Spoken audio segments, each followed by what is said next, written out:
तुलसी महारानी की जय। जय भक्ति देवी की जय। जय ग्रंथराज श्रीमद् भागवतम की जय। जय समवेत गौर भक्त वृंद की जय। जय निताय गौर प्रेमानंदे हरि हरि हरि हरि। बोल। All glories to assembled devotees. Hare Krishna All glories to assembled devotees. Hare Krishna All glories to assembled devotees. Hare Krishna All glories to Sri Guru and Sri Gauranga. All Hari Hari glories बोल। to Srila Prabhupada. नमो विष्णुपादाय कृष्ण प्रेष्ठाय भूतले श्रीमते भक्ति वेदांत स्वामिनिति नामिने नमस्ते सारस्वते देवे गौरवाणी प्रचारिणे निर्विशेषा शून्यवादी पाश्चात्य देशतारिणे। ओम नमो भगवते वासुदेवाय। ओम नमो भगवते वासुदेवाय। ओम नमो भगवते वासुदेवाय। ओम नमो भगवते वासुदेवाय। ओम नमो भगवते वासुदेवाय। ओम नमो भगवते वासुदेवाय। नारायणं नमस्कृत्य नरं चैव नरोत्तमं देवीं सरस्वतीं व्यासं ततो जयं मुदीरयेत्। नष्टप्रायेष्वभद्रेषु नित्यं भागवत सेवया भगवत्युत्तमश्लोके भक्तिर्भवति नैष्ठिकी। Srimad Bhagavatam canto 3 chapter 15. Sorry, I have to open the page. 1 second.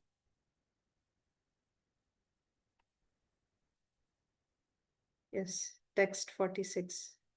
So chapter 3 is description of the kingdom of God. Let me share the screen.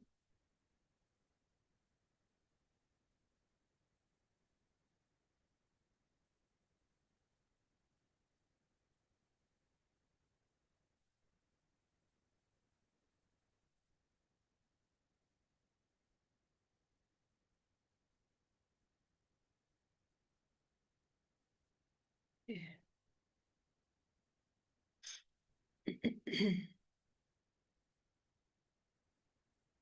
3:15:46.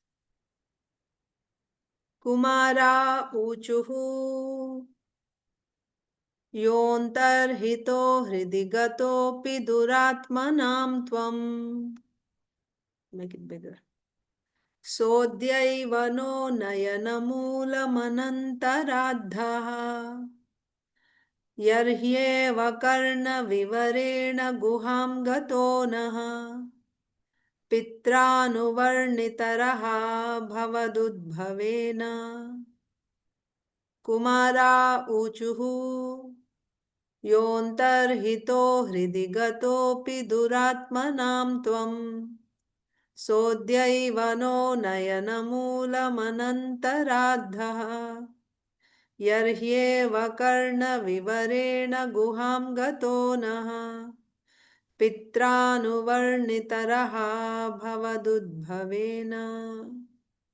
Kumara ऊचुः योऽन्तर्हितो हृदि गतोऽपि दुरात्मनां त्वम् सोऽद्यैव नो नयनमूलमनन्तराद्धः यर्ह्येव कर्णविवरेण गुहां गतो नः पित्रानुवर्णितरः भवदुद्भवेन.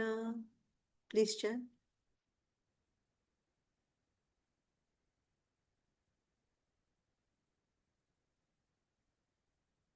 No one?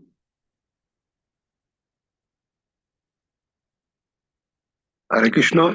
Kumara uchu yo natarito ridigato apiduratman tam so adaivano nayana mulam ananto radhya. Naina मूलम् अनन्तराधा यर्हि हे वक्रना विवरेण गुहां गतो न.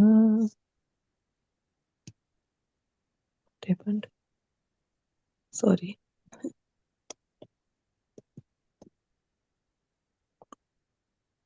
यो Hare Krishna. अन्तर्हितो हृदि गतोऽपि कुमार ऊचु यो अन्तर्हितो हृदि गतोऽपि दुरात्मना मां त्वं सोऽध्यैव नो नयनमूलम् अनन्तधा यर्ह्येव कर्णविवरेण गुहं गतो न पीता P पित्रानुवर्णितरः भवद् उद्धवेन. Hare Krishna. Kumara Uchu na yo antarhitorido gatopi duratmanam tam so addaivano nayana mulam anantoradhya arha yahi aye karna vivarnena guham gato na पित्रानुभर्णिता राहा भवाद उद्भवेन. हरे Krishna. Hare Krishna. Kumara Uchu. Yo antarhito hridi gato api duratmanam tvam sodayev no nayana moolam anantaradha yarhi ev karna vipuren guham gato na pitranavarnitaraha bhavad uttavena. Hare Krishna. Okay. Anyone else? We'll do word-to-word translation. Kumara Uchuhu, the Kumaras said, Yaha, he who, Antarhitaha, not manifested, Hridi, in the heart, Gataha, is seated, Api, even though, Duratmanam, to the rascals,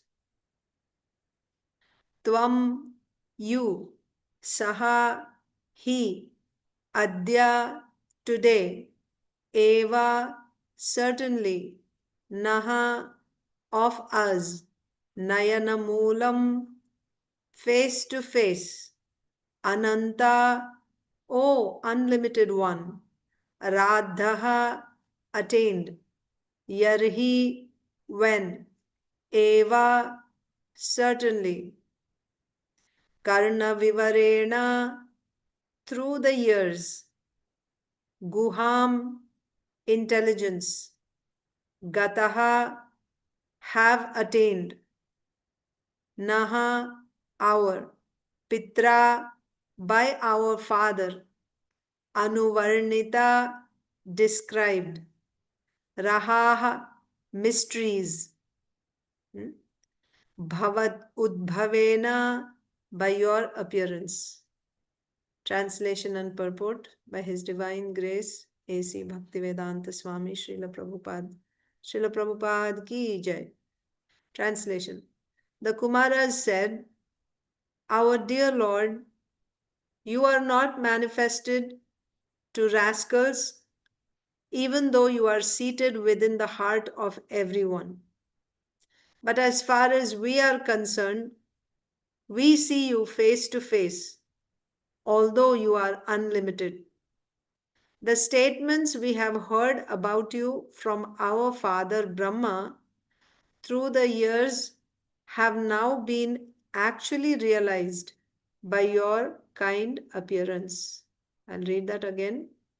The Kumaras said, Our dear Lord, you are not manifested to rascals, even though you are seated within the heart of everyone. But as far as we are concerned, we see you face to face, although you are unlimited. The statements we have heard about you from our father Brahma through the years have now been actually realized by your kind appearance.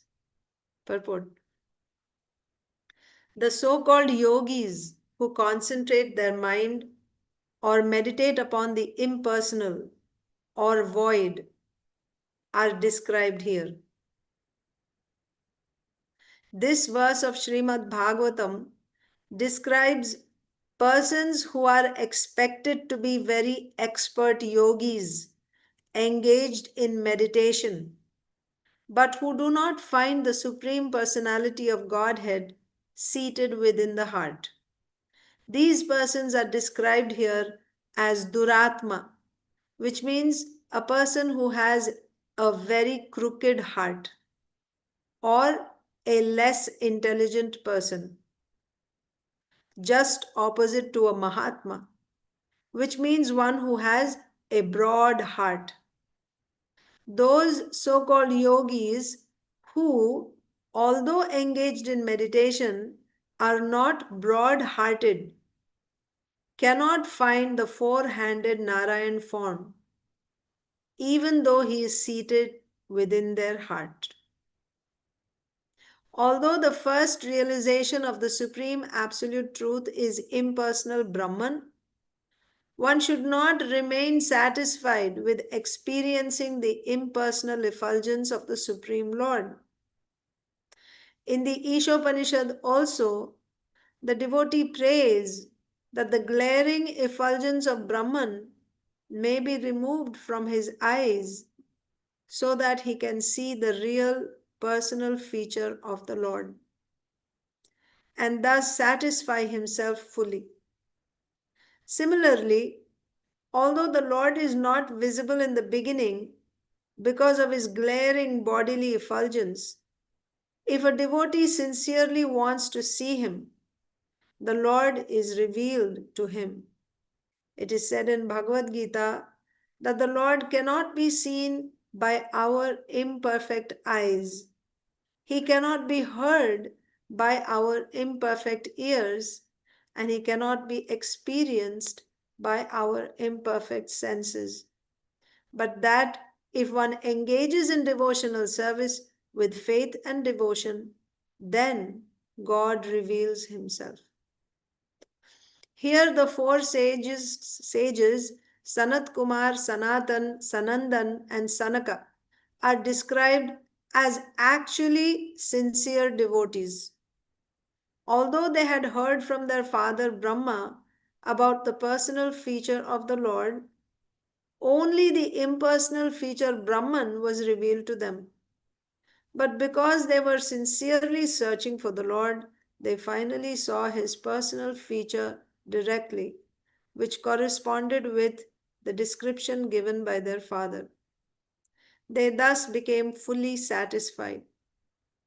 Here they express their gratitude because although they were foolish impersonalists in the beginning, by the grace of the Lord they could now have the good fortune to see his personal feature. Another significant aspect of this verse is that the sages describe their experience of hearing from their father Brahma, who was born of the Lord directly. In other words, the disciplic succession from the Lord to Brahma, and from Brahma to Narada, and from Narada to Vyasa, and so on, is accepted here.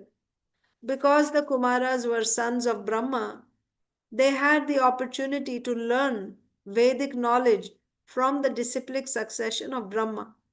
And therefore, in spite of their impersonalist beginnings, they became, in the end, direct seers of the personal feature of the Lord. Om Ajnana-timirandhasya Jnananjana-salakaya Chakshurunmilitam Yena Tasmai Sri Gurave Namaha Sri Chaitanya Manobhishtam Sthapitam Yena Bhutale Swayam Rupah Kada Mahyam Dadati Swapadantikam Vandeham Sri Guru Sri Yutapadakamalam Sri Gurun Vaishnavamscha Sri Rupam Sagrajatam Sahagana Raghunathanvitam Tam Sajivam साद्वैतं सावधूतं परिजनसहितं कृष्णचैतन्यदेवं Shri Radha कृष्णपादान् सहगणललिता श्रीविशाखान्वितांश्च। हे कृष्ण करुणा सिंधो दीनबंधो जगत्पते गोपेश गोपिका कांता राधा कांता नमोस्तुते। तप्त कांचन गौरांगी राधे वृंदावनेश्वरी वृषभानुसुते देवी प्रणमामि हरिप्रिये। वाञ्छाकल्पतरुभ्यश्च कृपा सिन्धुभ्यैव च पतितानां पावनेभ्यो वैष्णवेभ्यो नमो नमः। जय श्री कृष्ण चैतन्य प्रभु नित्यानंदा श्री अद्वैता गदाधर श्रीवासादि गौर भक्त वृंदा। हरे Krishna Krishna Krishna Hare Hare Hare Ram Ram Ram Hare Hare. Hare Krishna Mataji, Hare Krishna. After long time, I am Kavita Ghosh. Oh, my name is Sajjan. Thank you, Mataji. Hare Krishna. So we are reading from Srimad Bhagavatam, 3rd canto, 15th chapter, which is the description of the kingdom of God. So the scene or the context here is that the Kumaras have arrived at Vaikuntha, and they saw wonderful things of Vaikuntha, the wonderful opulences of Vaikuntha, the beauty. However, their hearts were not, they were not able to relish the beauty of Vaikuntha. They were not able to appreciate it like a devotee yet. And then they crossed there are 7 gates. They crossed 6 gates and arrived at gate number 7. And there were these 2 doorkeepers, Jay and Vijay. They were nicely dressed with garlands and ornaments. And when they saw, so the Kumaras were small boys, although they were 50 years old, because Brahmaji is 50 years old, Kumaras are also as old as Brahmaji. But they looked like small boys, about 5 years old. So when the gatekeepers saw them, they stopped them, and they were not happy. And the Kumaras also, they had some, they were not happy. They said, what kind of servants are they that they are behaving in a manner which is opposed to the nature of their master, Lord Vishnu. So they ended up cursing Jai Vijay that they were not fit to stay in Vaikuntha, so they should go to the place where there is lust, anger, and greed, and which will eventually lead people to hell. So when they were cursed, Jay and Vijay, they immediately realized their fault, and they fell on the feet of Kumaras, saying that your cursing us is appropriate, but please give us this one benediction that we may not forget the Lord, right? And the glories of the Lord. They will be remembering, they'll get a chance to hear the Lord's glories. Seeing the repentance of these devotees, the Kumaras also got a change of heart, and they started repenting that oh my God, what have we done? Uh, we have cursed the devotees of the Lord.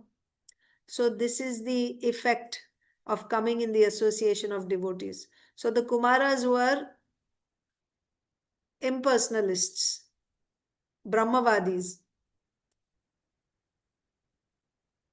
But coming in the association of devotees and experiencing the nature of devotees in the form of these Vaikuntavasis, Jai Vijay, their repentance, that touched the heart of the Kumaras, and now they were also feeling very bad and repenting. So this actually nourished bhakti in their hearts. So because both were mutually begging forgiveness and repenting, that actually attracted the Lord. And the Lord came there to reveal the to reveal his Brahmanyatvam. That means he is the well-wisher of the Brahmanas, in this case the Kumaras, and also to reveal the Bhakta Vatsalyam, his Bhakta Vatsalyam. That means his affection for his devotees, Jai Vijay. So he wanted to show. And also the Lord wanted to give the Kumaras, now drown them in bhakti, because drown them in the taste of his lotus feet. Until now, they were only tasting the bliss of Brahmananda. But Bhagavadananda is far, far superior to Brahmananda. The Lord wanted to give that taste to the Kumaras. He decided to give that, to reveal himself and give them the taste of his lotus feet. So for this purpose, the Lord walked there. And he came there along with his consort Lakshmi Devi. And when the Vaikuntavasis got this news, they all, quickly arrived there. Wherever they were, everyone came with gifts for the Lord. Then we saw the Kumaras were afraid that the Lord is coming. Oh my God, what will he say to us? Because we have cursed his very dear devotees. They were worried. But at the same time, they saw that the Lord is completely happy, and he didn't look disturbed at all. Both externally and internally, he looked completely peaceful. He didn't look like he was disturbed. So now they were reassured. Oh, so the Lord is not angry with us like that. And how was Jay and Vijay feeling? They were thinking that they were crying because they are cursed. They'll be leaving the Lord. They will be leaving Vaikuntha. So thinking of their impending separation and seeing that the Lord is coming, seeing that now they will not be able to see the Lord again, they were crying. So this was the situation. And then we saw the Lord is revealing, or how the Kumaras were seeing the Lord. We saw that in 5 verses, a description of the Lord's beauty and the effect that it had on the Kumaras. So, what did we see? One second. Yes. So, this starts with text 38 onwards, I think, that the sages saw the Lord surrounded by devotees. So, the Lord, when he's coming, he's surrounded by devotees. And there were chamaras and umbrella on his head. So beautiful description of the Lord. His face is compared to a blue lotus. The umbrella is compared to a moon, like that. So the Kumaras are seeing this. So they're seeing, the Kumaras are seeing the beautiful form of the Lord. the sweetness of the Lord is being experienced by the Kumaras. And what were they feeling? That we discussed already. They were feeling, at first they were fearful, but then they saw, oh, the Lord is satisfied. So now they felt reassured. And there's further description of how, the Lord's beauty, his broad hips covered with a yellow cloth, and there's a, shining belt like that. And his description of his cheeks, right? And his earrings, their effulgence being reflected on his cheeks, like that. And he's accompanied by goddess Lakshmi. So after this, so there's a description of his limbs. The Kumaras are seeing all this, right? While they were seeing this, the aroma of the tulsi leaves on the lotus feet of the Lord, the lotus toenails of the Lord, entered the nostrils of the Kumaras. And this completely conquered their minds, their hearts, and then the rest of the body. So, beautiful description there, what happened, right? An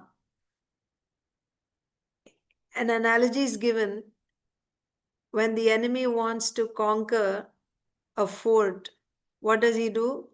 First of all, he captures the king's, wherever the king is situated, he'll go and capture that. And once the king is captured, then the rest of the fort becomes his. So similarly, here, the aroma of tulsi through the nostrils entered and conquered the heart. Heart is like the king, conquered the heart. And after that, all the other senses were completely conquered, like that. So now the Kumaras are seeing the Lord face to face. They're looking at his beautiful, the sweetness of his beautiful face, which is compared to a blue lotus bud. And even more beautiful than the face are his beautiful lips and his jasmine flower-like smile. But the condition of the Kumaras was that they were like small children in bhakti. That means they were impersonalists before. Now they're able to relish the sweetness of the Lord's form. How are the Kumaras who are impersonalists able to relish the sweetness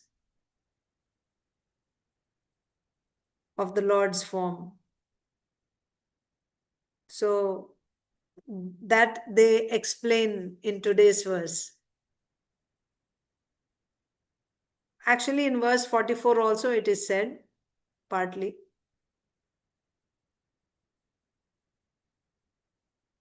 So they are relishing, but having been impersonalists before, and now relishing this. So they're not, because the point is they're not so advanced. Their bhakti is not so powerful.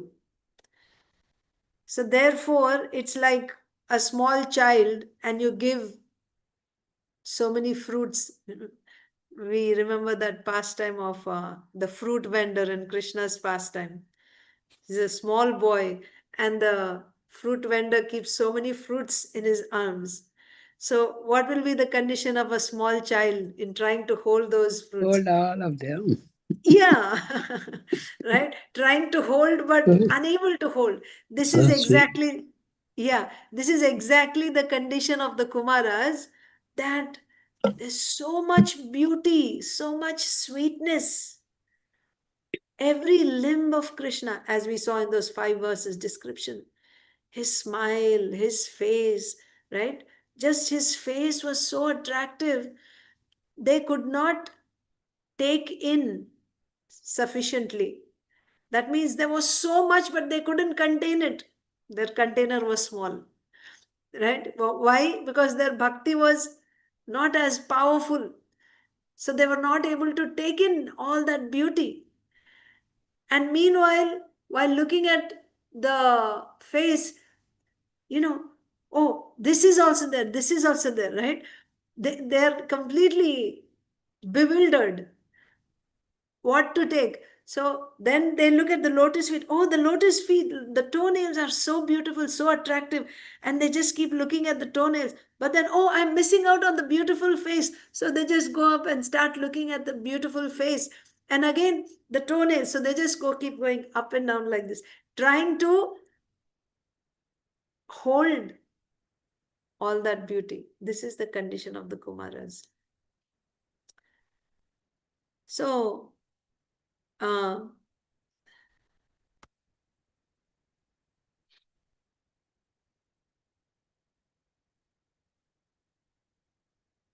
so having experienced a little of the sweetness of the Lord's face, and being unsatisfied, they looked again at his beautiful feet, which were the shelter of ruby nails. And again, looking at the underside of his feet, the soles of his feet, again and again they looked up at the face. So now there is a question here that how the Kumaras are able to relish the sweetness. How they are able to relish the sweetness. In yesterday's verse, we see Lord Brahma is saying that the yogis, Ashtanga yogis, meditate on this form of the Lord. That means the Kumaras are seeing that Lord who is the object of meditation for those seeking liberation by Ashtanga Yoga. Ashtanga yogis, they meditate on Paramatma. Paramatma is the beautiful form of the Lord.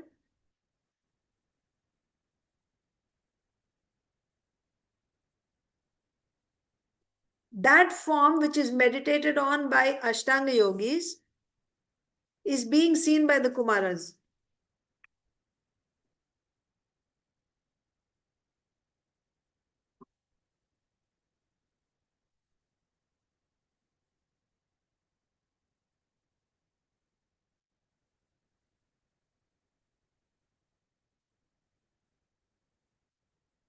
So, and then, so what is the qualification of the Kumaras? How are they seeing that form? How are they able to see that form?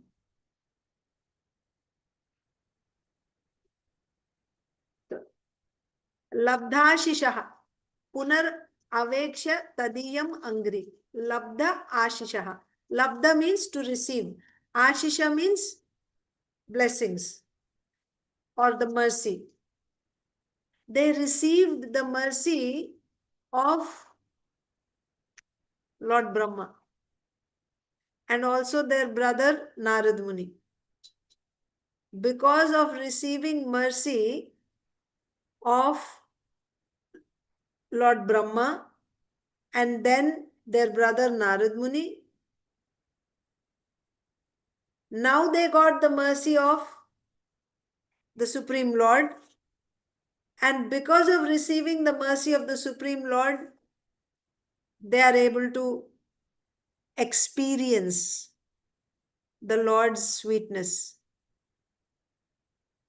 Okay, you're able to follow? First, they got the mercy of Brahma, who's a devotee, and Narad Muni, who's also a devotee. Because Kumaras they were not devotees, they were impersonalists. So in the previous verse, when Brahmaji is saying that the Kumaras saw that Lord, their 8 features of the Lord are explained. His form, his taste, his touch, his fragrance, and what's the other one? Form, yeah, his, sound, right? Hearing him speak, his voice. These are 5. And also 6th one is his mercy. His mercy. And 7th one are his actions or his leelas. And the 8th one is his opulence. So these are the 8 aspects of the Lord that are experienced by his devotees. His devotees only can experience, that is the point. Of these 8, the first 7, that means the Lord's form, his taste, his touch,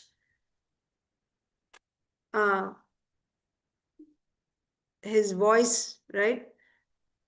So, and also his mercy and his actions. These are experienced only by his Madhurya Bhaktas. Madhurya Bhaktas means in Goloka. Only in Goloka devotees can experience these 7 aspects of the Supreme Lord.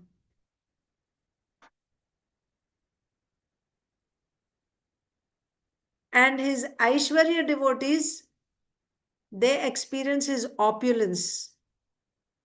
His Aishwarya is experienced.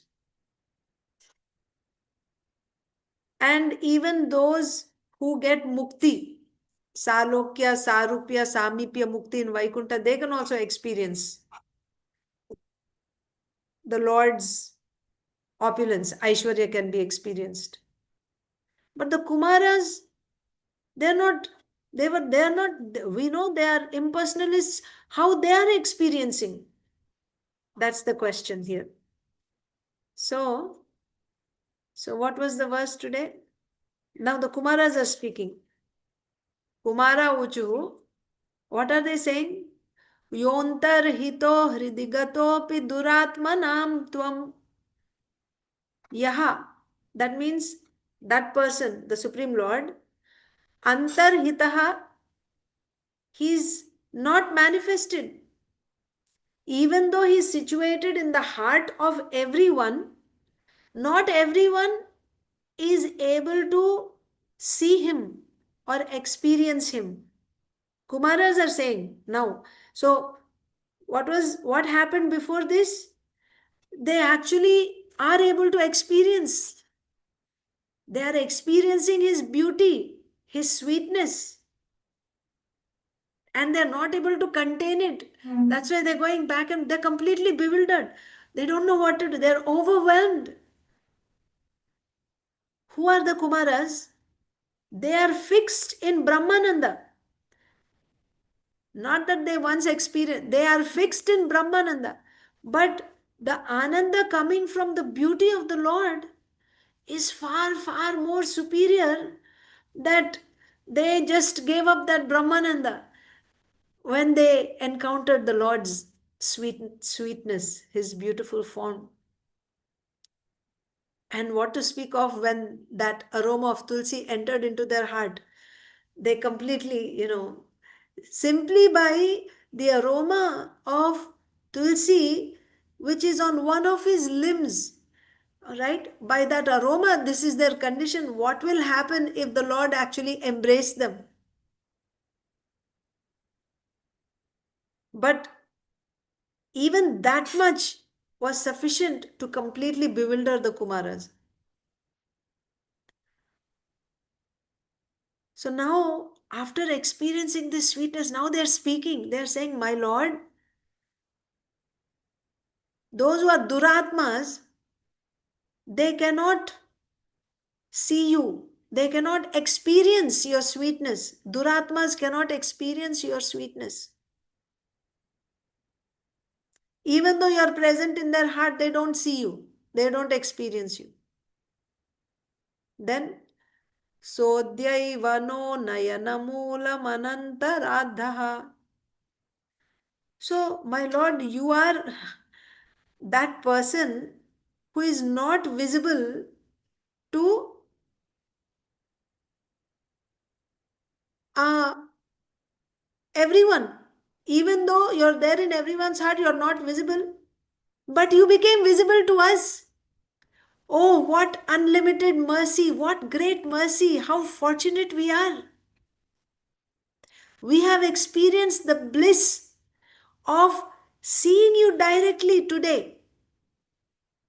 We are so fortunate, oh unlimited Lord, oh ocean of unlimited powers. What did they say? They said, Anantaradha, right? The Lord's opulences, both his sweetness as well as his opulence, right? That means Madhurya and Aishwarya.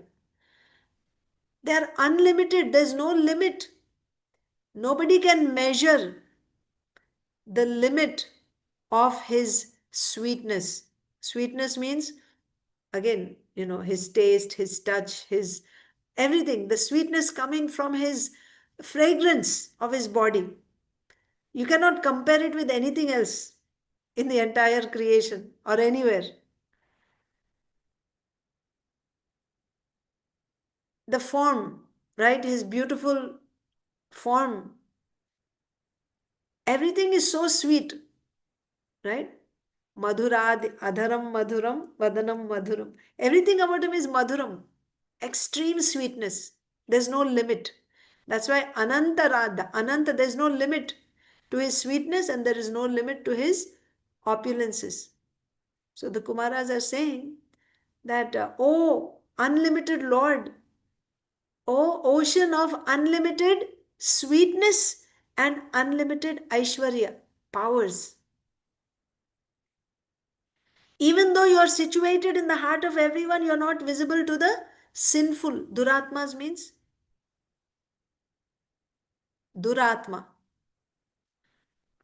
Those who are sinful, they cannot see you. Still, you have appeared to us today. So, so the Lord is asking, I appeared to you. They're saying, you have appeared in front of our eyes today, although we have experienced you before also. Okay? What are they saying? That yarhye vakarna vivarena guham gato naha. In the past we have experienced, not experienced, but so paroksha and aparoksha. She had. Paroksha means indirect. Previously also we have experienced you, but indirectly. Yeah. Today we are experiencing you directly. Aparoksha experience we are getting. So when they said that previously also we experienced you, the Lord is saying, you experienced me previously? When? So they're saying that you do not remember. Huh?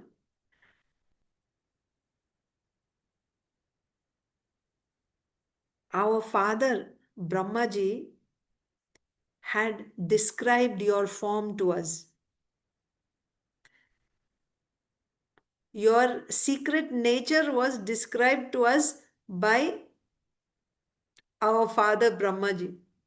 So when he described that description of you, the sweet of your sweetness, the description of your sweetness, the description of your opulence, that entered our ears.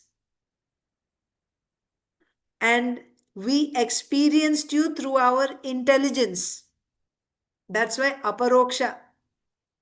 So that's not direct experience. So what happens is, this is, see, we say Krishna Bhavanamrita. Bhavana. Bhavana, see, when we chant Hare Krishna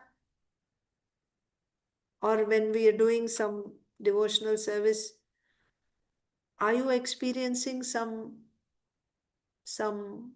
satisfaction, some sweetness, some reciprocation? At some point, right? May not be all the time, but sometimes, right? Yes, yes. Experience.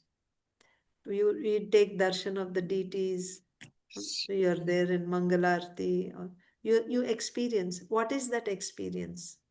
Is it uh, Krishna personally giving you the experience? So that personally, face to face, Krishna giving us experience, that happens when one comes to prema. But that does not mean before that you're not experiencing.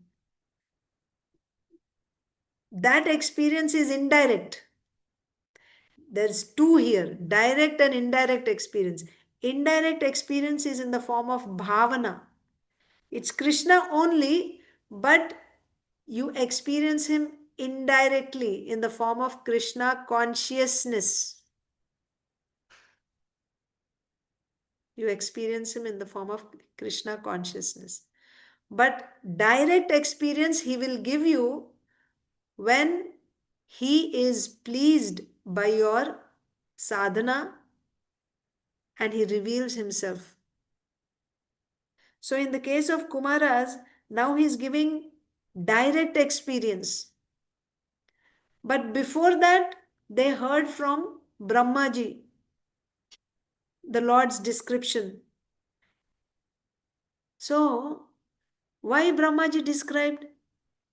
Brahmaji's mood was that you are my sons, Kumaras, and you are absorbed in this Brahmananda, but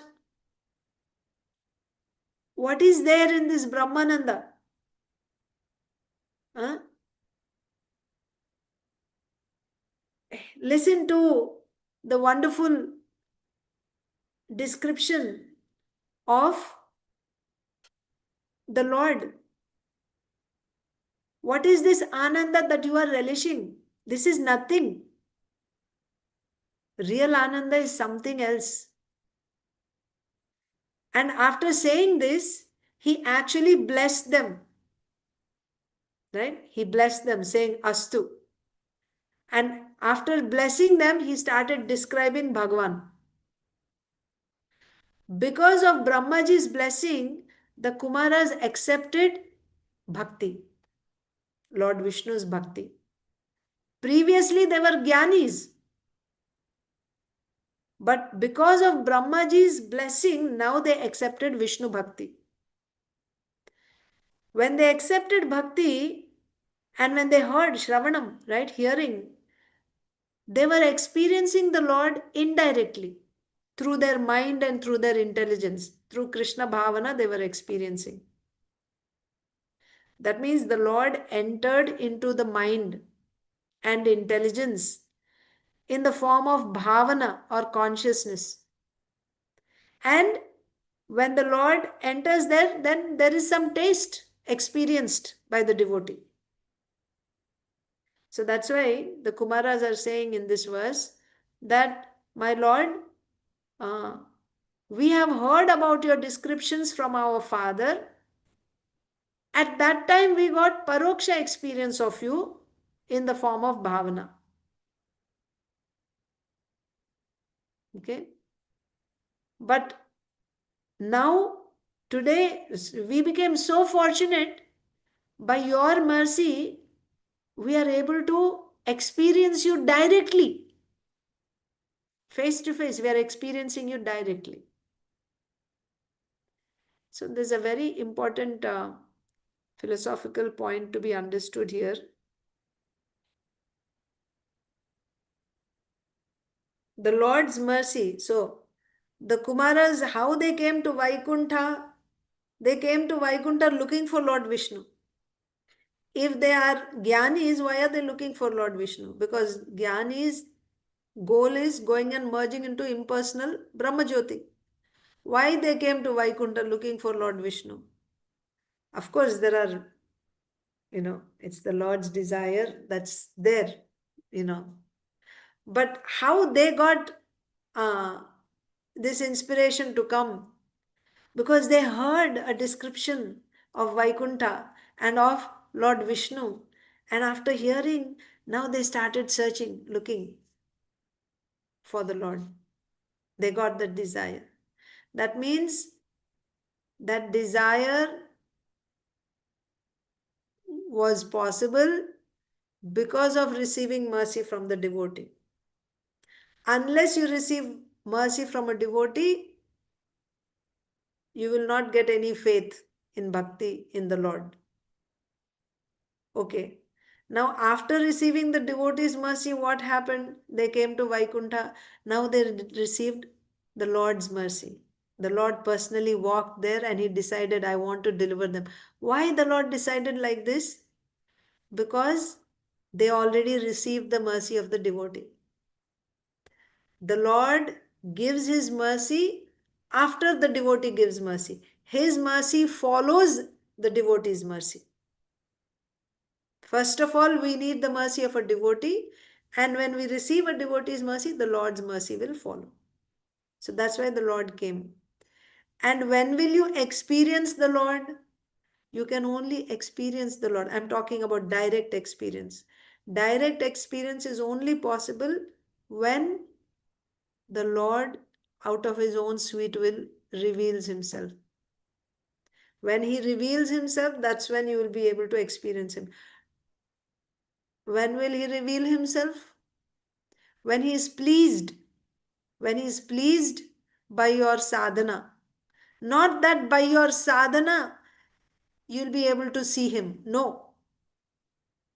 No, not directly like that. You can do sadhana, but when the Lord is pleased by your sadhana, he can decide not to show himself. No problem. You can be doing sadhana, but he won't show himself.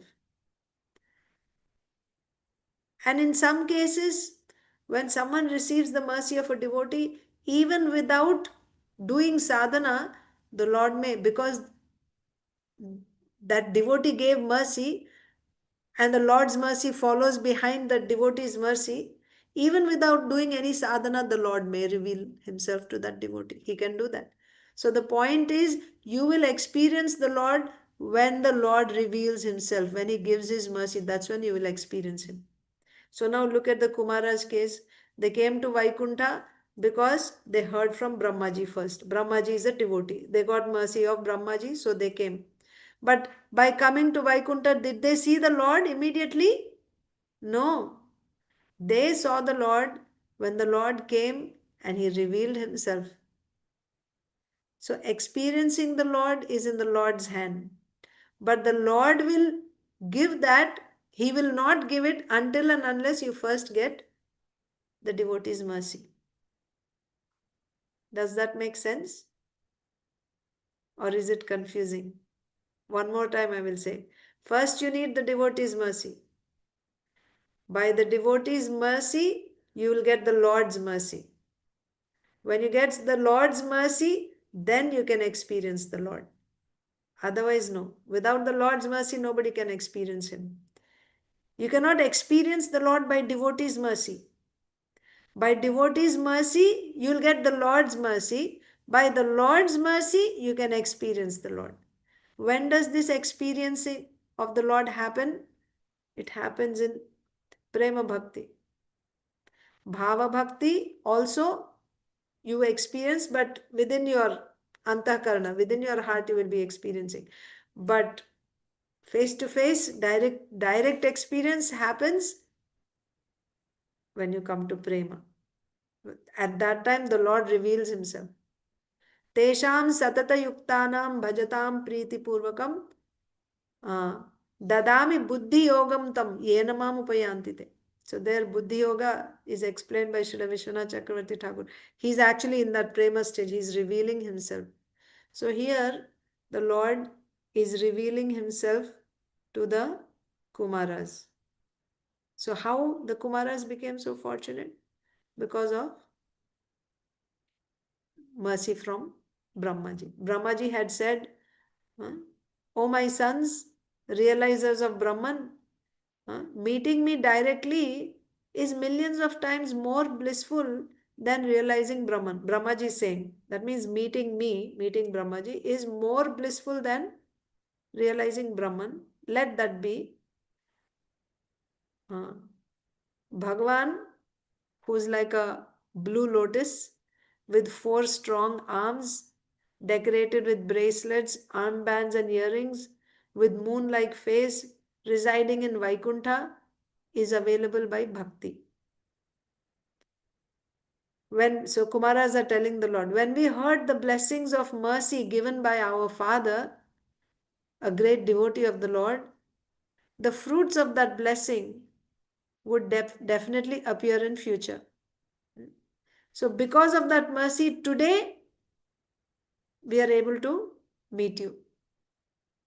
Right? So we know that this meeting today with you arises from the incomparable mercy of your devotee. You do not independently give mercy to us. You are dependent on your devotees. So that is the lesson from today's verse and this episode actually. The lesson that is being taught in this episode is that the Lord's mercy always follows devotees' mercy. We have a few minutes. I want to once again go over the purport quickly. So Srila Prabhupada is saying, the so-called yogis who concentrate their mind on the impersonal or on the void are described as duratmas here.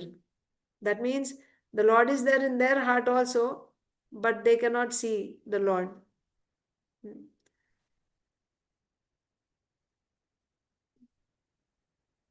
So these persons are described here as duratma, which means a person who has a very crooked heart or a less intelligent person. So duratma is the opposite of mahatma. Mahatma means, Prabhupada is saying, broad heart. So what should you understand by a broad heart? Mahatma is a devotee. Mahatma is a devotee who received the mercy, right, of a devotee and therefore is now a devotee himself, Mahatma. Duratma means crooked heart. You know why crooked heart? We read about this actually we will read it in the 28th chapter about Ashtanga yogis. So there is somebody called a Kuyogi. Kuyogi, he is practicing Ashtanga yoga. His goal is impersonal liberation. But while practicing Ashtanga yoga, at one point, he actually sees Paramatma in the heart. But he is thinking any form, right? Or any type of, so when there is form, there will be attachment and aversion. So therefore, I should make all forms zero.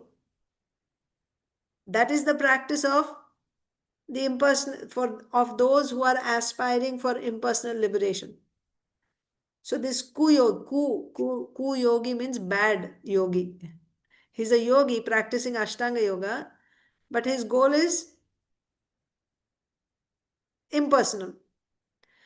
But in the course of his Ashtanga Yoga, while progressing in his sadhana in Ashtanga Yoga, he will actually come face to face. He will actually see Paramatma and he will get such attraction because the Lord's form is so beautiful. And then this Ashtanga Yogi is thinking that my heart is getting pulled like a magnet, it's getting pulled to this form, but I should not have any attraction because this attraction is an impediment for my progress. So forcibly he pulls his heart away from Paramatma. But the heart is completely, attracted. It goes back to Paramatma and he keeps pulling it back. Why he is meditating on Paramatma in the first place, because he has to, in Ashtanga Yoga, the mind should have one object for meditation. So he makes Paramatma the object of his meditation. To control his mind, right? To fix his mind, he needs some object. But after his mind is now pulled away from all material things and now it is focused on the object, which is Paramatma,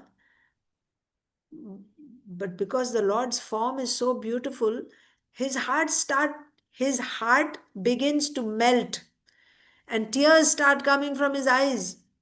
And he thinks, what is this? This is not right. So forcibly, he pulls his mind away from Paramatma. So there it is said, he uses his mind as a hook, iron hook, which is used in fishing.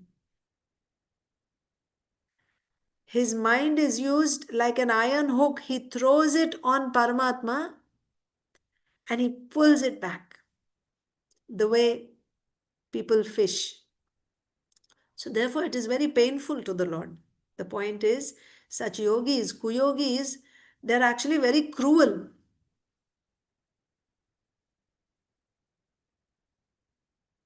They pull their minds back with great difficulty. It's not easy because the mind is just running to Paramatma and they keep pulling again and again and again and again.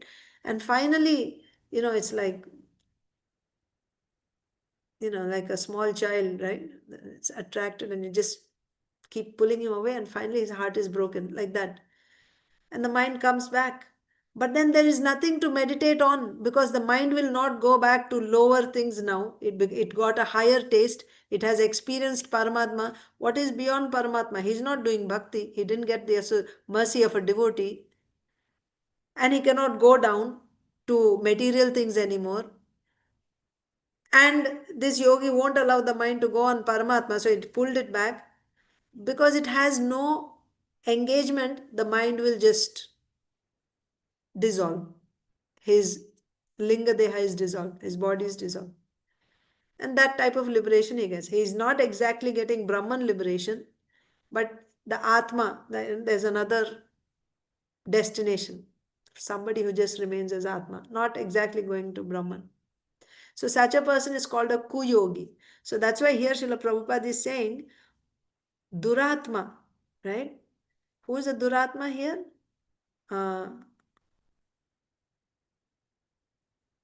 One second, I have so many things open here and I'm trying to open the shloka. Yes. So, the so-called yogis who concentrate their mind or meditate upon the impersonal or void are described here. This verse of Srimad Bhagavatam describes persons who are expected to be very expert yogis engaged in meditation, but who do not find the Supreme Personality of Godhead seated within the heart. They don't have any attraction for that. So what they do is after they pull the mind back from Paramatma, they just focus on Hridaya Akasha, just empty space within the heart.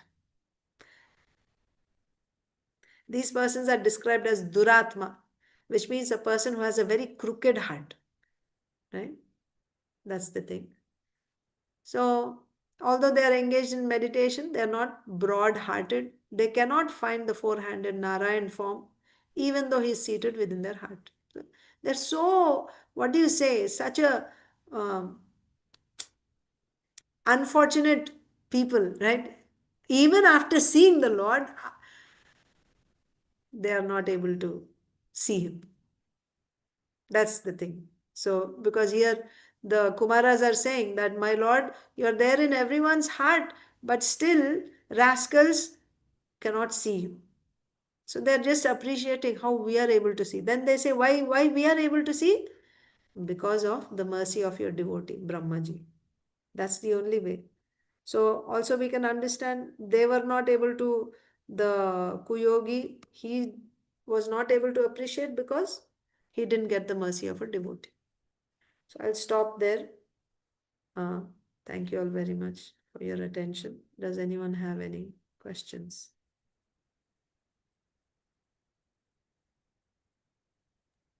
Thank you very much, Mataji. Half of Thank that Lord appearance I experienced while you are describing.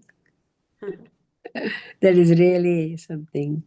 Actually, I may not be that lucky to see him in front, but the way you experienced, I had half of the feeling today. Krishna Mata. It's really your mercy. That is Krishna's mercy only. Yes, we all think that we have Paramatma in us and we do a lot of things and this thing, that thing, but we don't know that real experience. And Yes. then we don't know how much we have to deal with the devotees, and that affects a lot. So we don't know all that. Sometimes we talk about a devotee also, why he is like that, why she is like that. But we don't know that how much it affects. Yes, Mataji. That is really something, Mataji. Thank you. Thank you. Thank you very much for the nice Hare experience. Krishna, Mataji. Thank you so much. 1 second, Mataji. Dronacharya Prabhu is raising his hand after that. Prabhuji? Thank you very much, Mother Archana Bhakti. Very nice class. Great examples and explanations. In terms of, we say that, we have to get the mercy of a devotee. Is this, I'm trying to make the connection, does this mean the spiritual master? When we say the mercy of a devotee, is this the manifestation of the Guru's mercy? Or how do we understand the relationship of the Guru in this connection? So there is sadhu and there is guru. Both are different. They can be the same person. It's not like they have to be different. But the first, the living entity, conditioned living entity, is since beginningless turned away from the absolute truth. He does not have knowledge of the absolute truth with him. And life after life, creation after creation, he just comes and he does karma and he'll get the reaction. He's just stuck in that cycle of karma.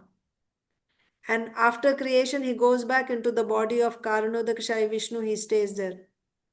And when the next time when he glances, again there is creation, again he comes and he'll go on like this. There is no beginning when this started because the Lord's past. It's like, can we say when did the Lord first glance on Prakriti? It cycles, it's going eternally. So these conditioned souls are covered by ignorance, avidya, accompanied by their karma, and they're in the body of Karanodakshai Vishnu. When he glances on Prakriti, then creation is set into motion. And then within the universe, these living entities are sent and they get bodies. Brahmaji gives them bodies. And for the term of, one universe, which is 100 years of Brahmaji, we go on changing bodies. On our own or on his own, a conditioned soul will not take to bhakti. He is now under the influence of the external energy. Avidya is the external energy, it's a component of Maya. For him to turn to the Supreme Lord, he needs the internal energy. Where will this internal energy be? Internal energy. Bhakti is nothing but the condensed form of the internal energy. So this bhakti is there in the heart of the devotee. Until and unless we receive it, so our account, our bhakti account has to be started by a devotee who has that bhakti in his heart. Otherwise, there's no account. We cannot start. No matter how many times we die and we take birth, we will never take to bhakti. Even if we come in touch with Bhagavad Gita, still we won't take to bhakti. In Bhagavad Gita, after reading Bhagavad Gita, we will think Bhagavad Gita is teaching me how to be a good person, how to improve my business or this or that. But he won't understand. He will understand that I am supposed to surrender to Krishna when he receives, first of all, he gets the association of a devotee, and in that association, he receives the mercy of the devotee. That's when his good fortune awakens. So, when you say sadhu, Krishna's mercy follows a devotee's mercy, that's the very first mercy that we get is from a sadhu, a devotee, who opens our account. He may or may not be our spiritual master. Because from sadhu's first association with sadhu up to taking shelter of a spiritual master, right? Guru Padashraya, that's the beginning actually. You surrender to a spiritual master. There is a gap in between where you're building your faith. So after you receive mercy, that's when you will start hearing more and more in the association of devotees. And whatever questions and doubts I may have in my heart, they're all resolved, answered. And when I get 100% faith, then I begin pure devotional service, because now I surrender myself to Krishna. So when you surrender yourself to Krishna means, how do you do that? You have to take shelter of a spiritual master. You have to surrender to the spiritual master. Spiritual masters are also of different. It's not that only Diksha Guru is our spiritual master. The spiritual master, you have Shravana Guru, one who is teaching us Shastra. There is Shiksha Guru, who is teaching us how we should spend our time in a day. How many hours and what type of devotional service, Shravanam or book distribution, what we are doing. He's actually guiding us. Shiksha Guru, he's called Shiksha Guru. And then we have Diksha Guru, who's actually giving us mantra. All three have a very high qualification. All of them have to be Shabde Parecha Nishnataha. That means they have to be fully, they should be knowledgeable of Shastra and realized they should have experienced the Lord, direct experience the Lord. This is the qualification of a spiritual master, whether Shravana Guru, Shiksha Guru, or Diksha Guru. And anyone can actually deliver the disciple. Anyone can disciple. So whoever the disciple takes shelter, then that Guru can actually deliver him, either Shravan Guru, Shiksha Guru, or Bhajan Guru. So here your question was about the Lord's mercy. Yes. First mercy is Sadhu's mercy. After you get Sadhu's mercy, then depending on your sincerity, the Lord will give you your spiritual master. So the Lord's mercy is the Lord's mercy is there at every step. Without the Lord's mercy, how we can progress? So, but to get the Lord's mercy the very first time, the account has to be started by a devotee, a sadhu. Sadhu will open the account. And after that, when you get the Lord's mercy, by his mercy, you get your spiritual master. That is why, if, depending on your sincerity, if you're sincerely looking for, you want to actually become a pure, that's why sometimes some people get cheaters as gurus, sometimes some people get, because I get like that because that's what I deserve. You see? So depending on my sincerity, I will get. The Lord will arrange. That's there. The Lord will give. And it's not over after I get my spiritual master. Now, the spiritual master role also is I have so many obstacles which are blocking me from doing sadhana. I'm not able to do sadhana because of my offenses, because of my ignorance. The spiritual master kicks away those tough, severe anarthas which are not allowing me to do sadhana. So, therefore, spiritual master is absolutely essential. Otherwise, I won't even be able to do sadhana. And then, by doing sadhana under the guidance of spiritual master, when the Lord is pleased by my sadhana, then he reveals himself, gives me direct experience.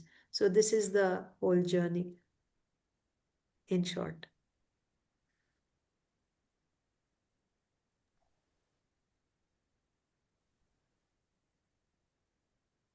Okay, Prabhuji? I don't hear you. I was reflecting on the fifth and the sixth. The other day, I was reflecting on the fifth and sixth stanzas of the Guru Astakam, and it talks about how the spiritual master, he's seeing the Lord, he's engaged, actively engaged in the service of, Radha and Madhava, and assisting the gopis. Yes. And, that's, is a very nice vision of understanding of what, how the self-realized, you know, devotee is engaged in this way. Um, and, as you were talking today about getting to the stage of the Lord revealing oneself and getting to the qualification of revealing, and you need a devotee, through the process of serving the devotees are on that platform. This can take place. And thank you for clarifying the different souls, advanced souls, self-realized souls in our life, and the roles that they play in our journey. Yeah. And Thank you. sadhus also before, when we get sadhus association, initially before we begin pure devotional service, but after that also there is sadhu sangha. So then your association is all pure devotee association. They're all pure devotees. Pure devotees means 24-hour, engagement and devotional service. So that is sadhu sangha. So at every step, at any stage, and even after going back to Goloka, sadhu sangha is always there. That is absolutely, that's what is nourishing us. So we need that before we become pure devotees and after we become pure devotees, and while we are, and the spiritual master is also there constantly, all the time, So bhajan guru, who is guiding your bhajan, shiksha guru, bhajana shiksha guru, he's called.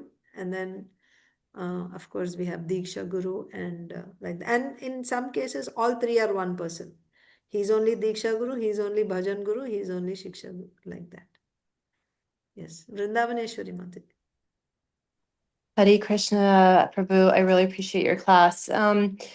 So I have a question. I get confused with the pure devotee concept, because I've understood it to be that a pure devotional service is very rare. Yes, So then for us to come in contact with a pure devotee and have that association would also be very difficult. yes. But we have been, the fact that we are connected with this line means we got the seed already. We got the seed of pure devotional service. So, you have to build your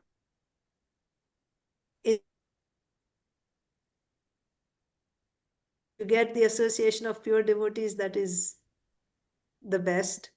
But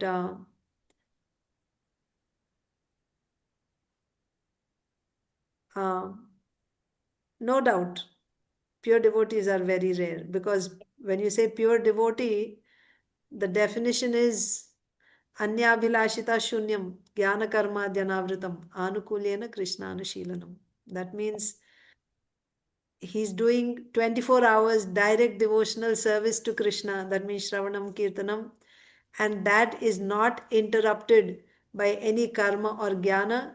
And whatever he's doing is only to please the Lord, not for anything else. It's a very, very high standard. So, no doubt, it's rare to find pure devotees. But also, the very first time when you get pure devotees association, it's not happening not because of what I did. You get pure devotees association when they show mercy and they decide to give their mercy to you. So we are really just recipients. But after we receive that first mercy, now we can pray. Because now we understand the value of devotional service, we can pray to the Lord for that association. Please give me the association of your pure devotees because I want to progress in bhakti. We can pray to the Lord, and also we can try to please, whatever pleases the Lord, right? Try to serve the devotees around you and uh, chant Hare Krishna very sincerely and pray to the Lord. And because you see, the spiritual master is also arranged by the Lord. So he can arrange the association for us if we are sincerely seeking that and praying to the Lord. When I said the Lord's mercy doesn't come before the devotee, the very first time for a conditioned soul cannot directly get the mercy of the Supreme Lord. That's the point. But after you receive the mercy of a devotee, now you begin to understand the value of bhakti, the value of, you start understanding the Supreme Lord. So now you will pray to the Lord. You can pray. And you already got that mercy. Initial mercy we got. Based on that, and now depending on our sincere endeavors, we can receive mercy from the Lord like that. And by his mercy, we can get the association of pure devotees also. Is that okay? Yes. Thank you, Prabhu. I appreciate it. Thank you. Hare Krishna. Golokananda Priyamati.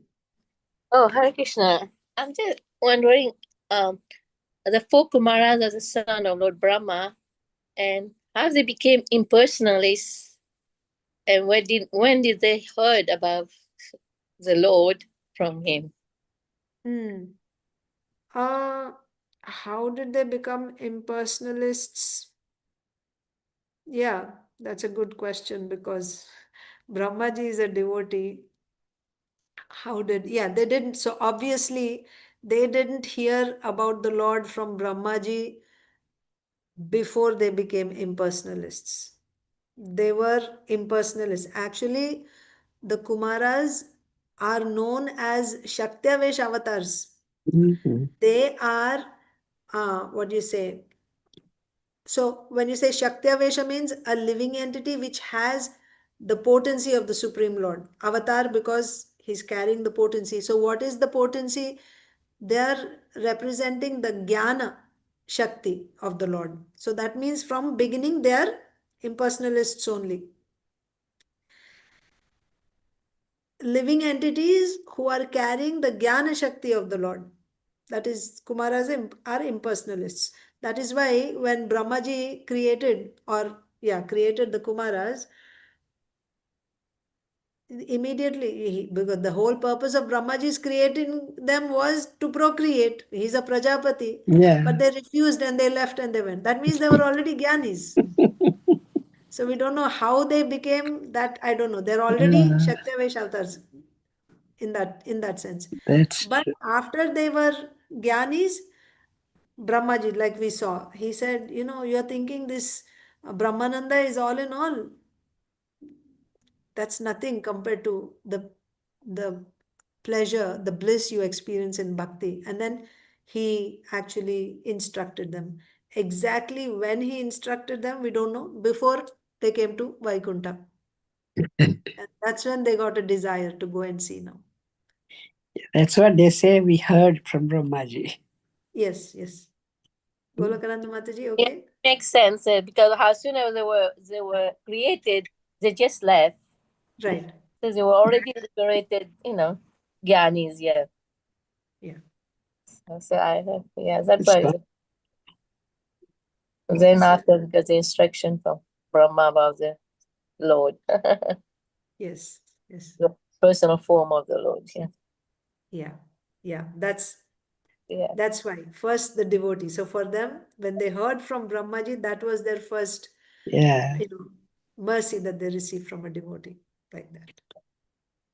So I think we'll end here. It's way past time. Thank you all so much for staying. Hearing all these classes, we should become little bit devotees, Mataji. Every day. Yes, Mataji. Every I day. need a lot of mercy. I want to be a devotee. Thank you very much, Mother Arcanabhakti. Thank you, Hare Prabhuji. Krishna. Hare Krishna. Vancha Vachako kalpa Putarubhischa, Kripa Sindhu Upasindho Evacha, Devacha Patitanam Titanam Pavanebhyo Pavanevyo, Vaishnavebhyo Vaishnavevyo, Namo Om Namaha. Namaha. Thank you, Vaishnava Vrinda ki jai. Are you back now, Mother Arcanabhakti, from India? No, Prabhuji. No, not You're yet. still in India. Yeah. Yes. Do you know when you'll return? No, I don't know. No. He's enjoying Mayapur. Okay. You're in the dam. You're purifying Yeah. Yeah, by your lucky lady. yeah, lucky. Yeah. Well, I wanted to really thank you then, especially for sharing your association, even though you're in Sri Mayapur Dham, making yourself available for us. That means a lot. Thank you very much. Actually, this keeps me alive. So Yeah, you're yeah, giving us your sadhu sangha, and this is a very rare and very important. Yeah. Thank you. We always We are in good oh, my association. teacher here. Thank you, Mataji. thank you so much. Hare Krishna. Hare Grantaraj. Krishna. Bhakti Ki Jai. Thank you. Hare Krishna. Yeah.